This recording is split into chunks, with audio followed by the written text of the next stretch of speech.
The Mating School by Jonas Mears, chapters 25 and 26. Chapter 25. It's all your fault, Irene shouted towards Lily in the open entry of the dining room. The few students who had only just gotten food stood with their trays looking in the direction of the commotion. What is it this time? Said Lily, mostly to herself. As if you don't know, said Irene. She narrowed her eyes with menacing dislike. Lily wondered what Irene's problem was with her. She'd hardly even interacted with her at all year, and yet she was so fixated. You're mad because I laughed yesterday? Lily guessed. Irene laughed as if that suggestion was pathetic. Not very smart, are you? Maybe you could just tell me what your problem is and we can settle this like adults, said Lily. You don't have to pretend to be noble, said Irene. I know the truth and no amount of words would be able to resolve the issue.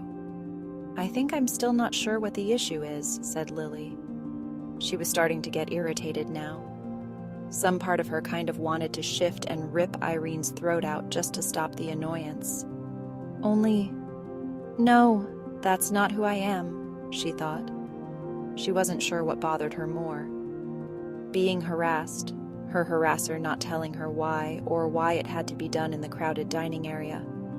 She thought about the other students who should have the opportunity to enjoy their meals in peace. Catfight, said a boy at the nearest table. Lunch and a show, replied his friend. Then again, to each their own, thought Lily. She laughed. She couldn't help it. The whole situation seemed so bizarre. She realized too late that laughing wasn't helpful to the situation. Irene walked towards her in a predatory way. Don't do it, Irene, said Anne, who had approached from behind Irene from her table. You know she doesn't know yet. You know it's not her or anyone's fault. Lily was puzzled over this. What was Anne talking about? If Anne knew something she didn't, why wouldn't she have told her? Either way, there's only one option left, said Irene. What? To fight? Said Anne. Are you mad? But Irene didn't seem to hear her words because she'd already lunged towards Lily. Lily saw sharp metal spikes between the fingers of her fisted hands. Lily blocked the first attack out of instinct, her months of practice in the fighting class coming in handy. But Irene was quick and skilled. She seemed to expect to be blocked at her first attack and was quick to spin and lunge at Lily's lower back, which was left unprotected from her recent block. There was a kind of commotion in the dining room. Go get help, she heard an older boy shout. Irene's attacks wouldn't let up, and Lily was starting to feel fatigued.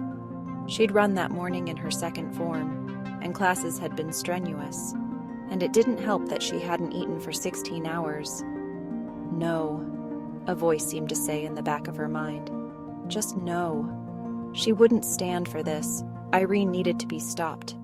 Adrenaline spiked through her veins and her sense of smell was enhanced again. But it wasn't just that. Her eyesight became sharper, and it seemed as if all the movement around her was slowing down.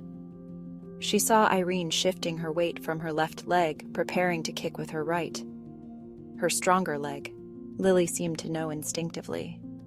There was almost a bubble of light also, one around Irene and another around her. Other students also, like an aura. Only it wasn't something she saw, but rather something she seemed to feel through her mind. She blocked Irene in a rather effortless way then, as if able to predict the moves she would make before Irene knew herself. It wasn't long before Lily saw an opening. Irene had the habit of dropping her hands when she kicked with her left leg, leaving the right side of her face exposed. When the opportunity came again, Lily was quick to press her advantage. The sound of her fist landing on Irene's cheek echoed through the hall, just as the running footsteps of school officials arrived at the scene.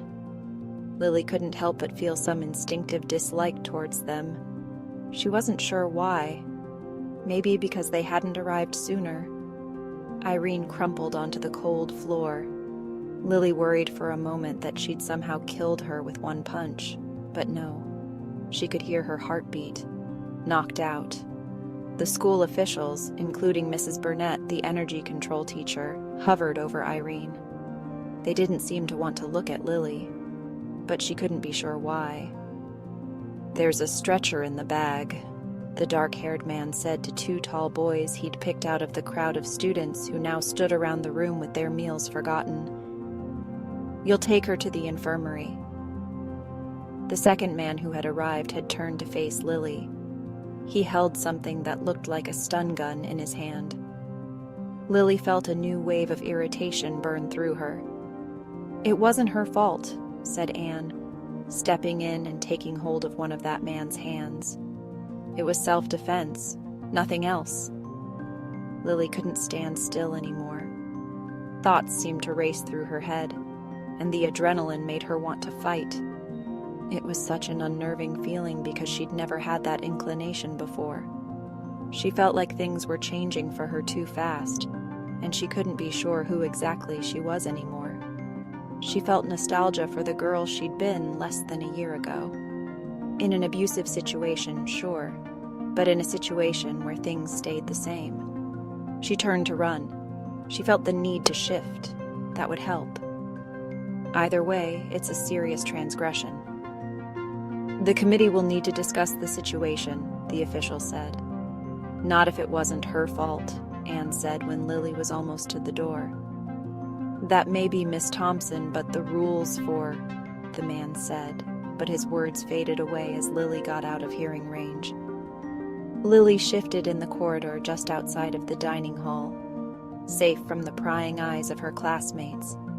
There weren't many students in the hall, but those that were stood aside as she moved past, focused on reaching the freedom of the courtyard. She stayed there until well after the darkest part of the night. She didn't know what class she'd missed, and she couldn't find the will to care. She vaguely wondered what Irene was so mad about, and what Anne had been keeping from her. And yet those were mysteries for another day. Because for right now, there was only the cool night air and the protection and solitude in the depths of her trees. Chapter 26.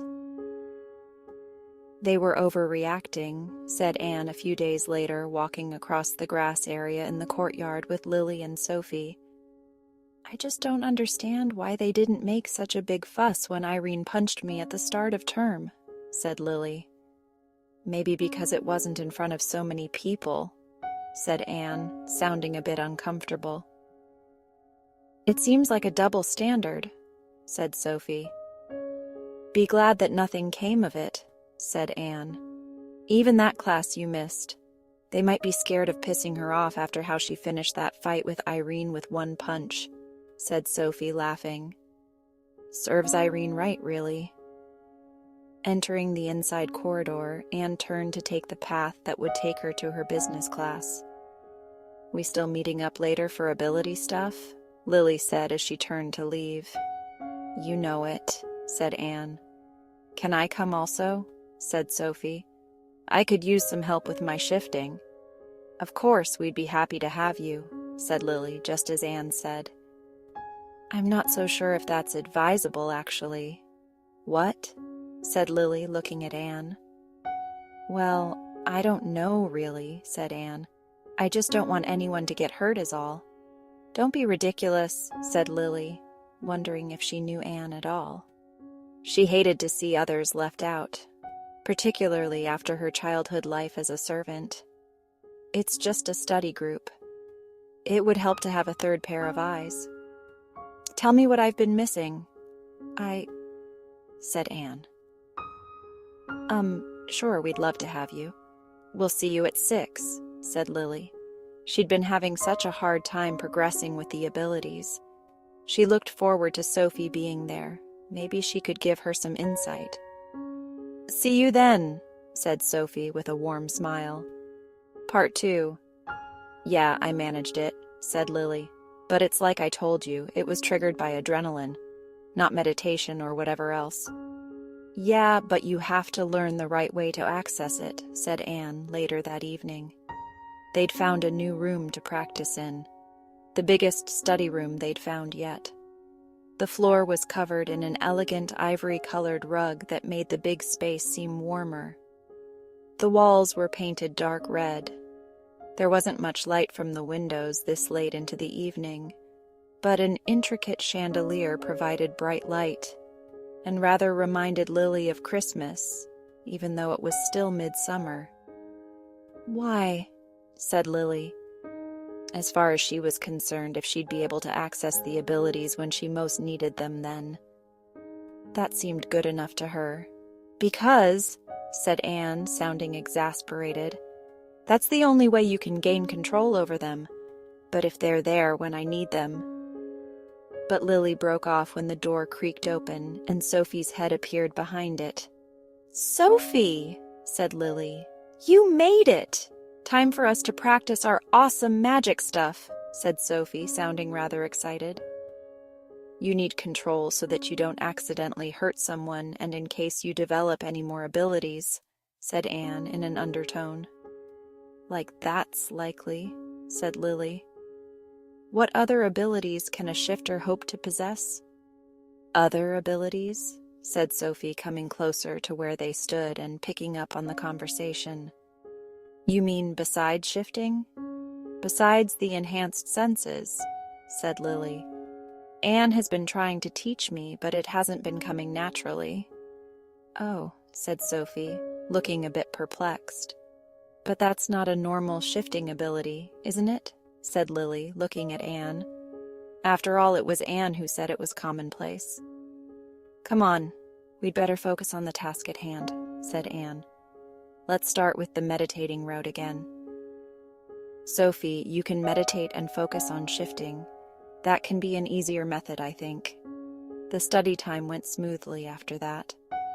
Lily still wasn't able to use the enhanced senses on command, but she was relaxed after meditating for so long.